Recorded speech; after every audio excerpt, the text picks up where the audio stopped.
I'm assuming the questioner has in mind a belief in fatalism, which really means whatever will happen, will happen.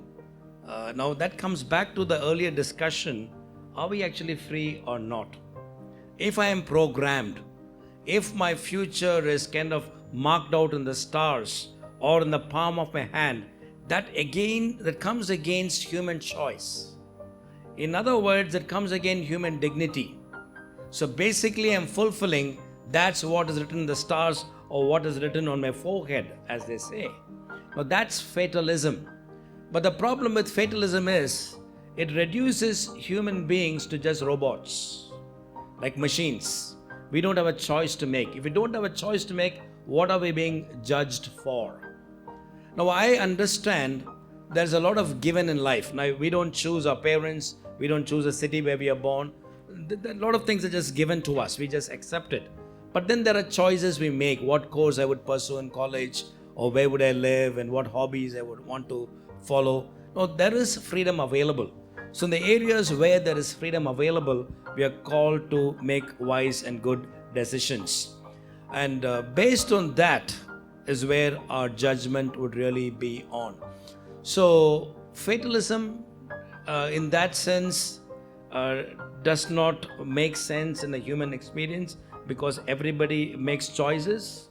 In fact, even the person who chooses to believe in fatalism has made a choice to become a fatalist. So in that sense, that's the thinking there. Now, I'm willing to grant, because we are all part of a sinful nature, as the Bible would describe, we are creatures of the sinful habit.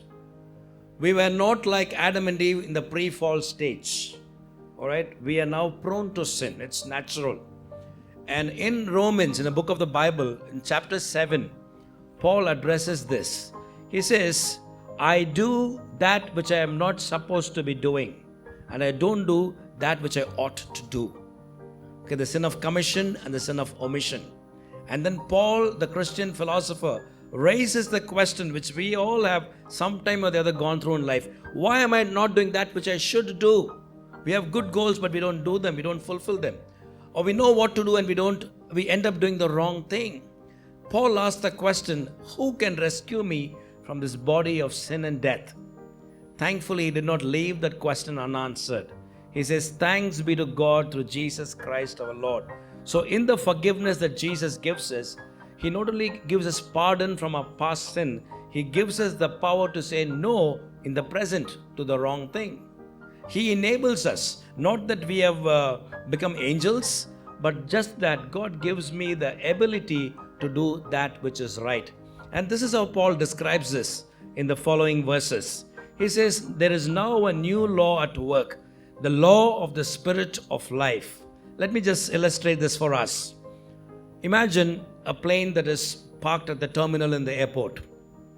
The law of gravity keeps this large aircraft grounded. But then the captain receives the sign to go ahead. He pushes back, taxis onto the runway, and in a few quick revving seconds, this large bird takes off. Is the law of gravity at work? Yes, it is at work. But now there's a new principle at work, the principle of Bernoulli. Because of the design of the plane and the engines, the wings in particular, it's able to take off, beating the law of gravity. So that's what Paul says. The law of Spirit of life upholds, lifts sinful human beings and enables us to accomplish that which the sinful nature would not normally let us. So even if you feel you're caught by fate, believe me, God can help you. You may not be able to help yourself, but somebody can. Trust God, and in Jesus Christ, God gives you the freedom to do that which is right.